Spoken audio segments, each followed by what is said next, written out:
Hi, I'm Todd from WholeLatteLove.com. In this video, I'll show you how to froth and steam for the popular milk-based espresso drinks. Be sure to hang around at the end of the video, and I'll show you how to pour some basic latte art like a heart, rosetta, or a tulip. When our customers ask how to froth and make the various drinks, I think about it in 4 parts. First is the taste. That comes from the coffee and the milk. Second is a definition of the drink. Third, they'll need to learn how to texture the milk by steaming and frothing. And fourth is just the presentation. It's just fun to do a nice looking drink.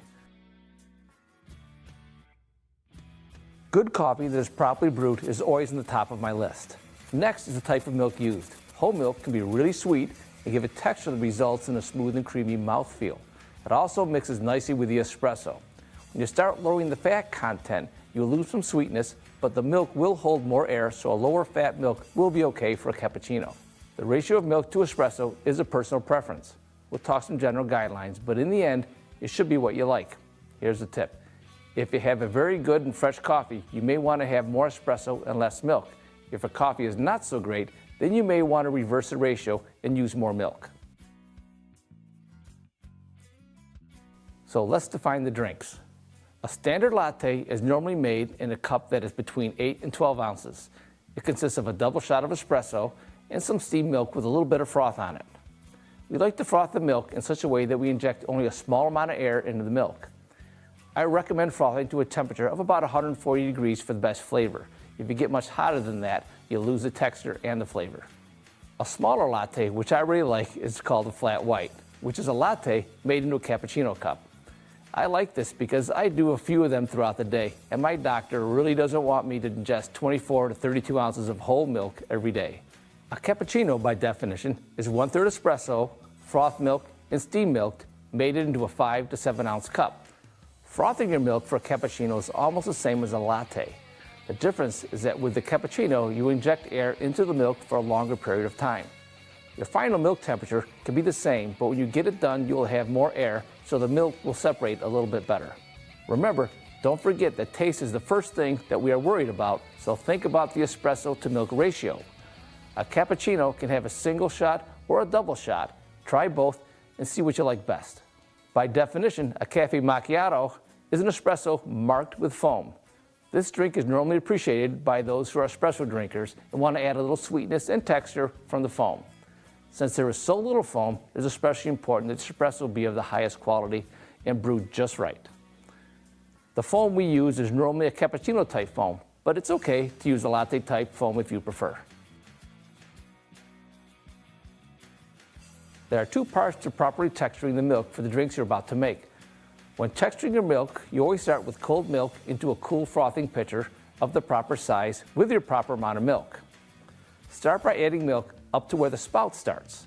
I like a 12-ounce Rattleware latte art pitcher for any drinks under 7 ounces. For drinks from 7 ounces up to 12 ounces, I'll use a 20-ounce pitcher. Always do the frothing part of the milk by injecting air into the milk while the milk is cold. When you get to the desired amount of froth, then bury the tip and just steam it up to your desired temperature. Okay, we're making a latte. First thing to do, always purge any water or condensation out of the steam wand. Then you put the wand into the pitcher. Use this spout on the pitcher against the wand as a guide. Put the tip just below the surface, then open your knob all the way. Now lower the pitcher down and you hear a little hissing sound. We're stretching the milk now. That hissing is injecting a little bit of air into the milk. Now I'm filling the pitcher here, waiting for it to start to get warm. When it starts to get warm, I'll bury the tip underneath there, keep the milk rolling, and then when I bury the tip, well, it's going to actually stop frothing, and we're going to just be steaming at that point. Okay, starting to get a little bit warm here. Go a little more. Okay, I'm burying the tip. Now I raise the lever over here, start brewing my coffee. Always want to have your coffee fresh. Keep the roll going here. Oop, no more air. Okay, we're about to 140 or so I'll turn this off. And always wipe your wand and give a little purge. Coffee's done there. Always like to do a little swirl here. If you have any bubbles, hit it, that'll break up your bubbles. Now we'll start pouring the milk right in the center. Start high so the milk goes underneath the espresso. Then bring it down. Just work it back and forth. Hold at the end for a little bit and swipe it across the center. And that will give you a latte. Now we're going to make a cappuccino. Always purge the wand out, get any condensation out of there. Tip well below the surface, open the knob, immediately lower the pitcher down. You hear that hissing sound, get a nice rotation in there. That'll mix the milk together. It'll stretch it really nicely when you do that. And lower the pitcher down, keep going just a little bit to keep the air being injected. We're going to do more air in than we did with a latte. So we're going to make it a little bit hotter before we bury it.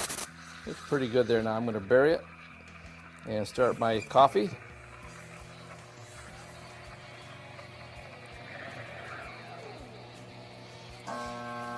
Okay. And we'll wipe our wand down. Purge that out. Okay, you can see this is thicker than it was for the latte. This was done. And this we're just going to kind of pour it right down the center. I'm not going to make any fancy designs on it.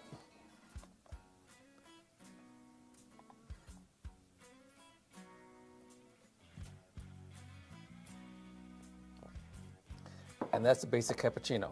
I like having the coffee rim around the outside of it like that. Now that you know how the drinks are made and how to froth for each, let's go over some basics and how to make them look nice. First, let's do a latte. Based on my many conversations with customers, I know that most folks want to make a rosetta or maybe a tulip or a heart. I'll walk you through these three types. So I'm going to show you how I do some latte art. I'm not a professional, I'm not a barista on the bar all the time. Basically, I'm a hobbyist. I do this maybe 2 or 3 a day, maybe 3 times a week. And so you can do this yourself, you can learn how to do it, so take a look. Here's how I like to pour a basic rosetta. Start low, go high, come to the center. Working it back and forth, hold at the end, and swipe it across. Here I'm going to pour a basic tulip. Start low, go high, and you start a little bit of a rosetta, and you stop. Pour a little more, and stop. A little more, and stop. And this will be our finisher. And raise it and go across the center. Here's how I like to pour heart. Start high in the center, and then bring it down low. And hold, and swipe it across.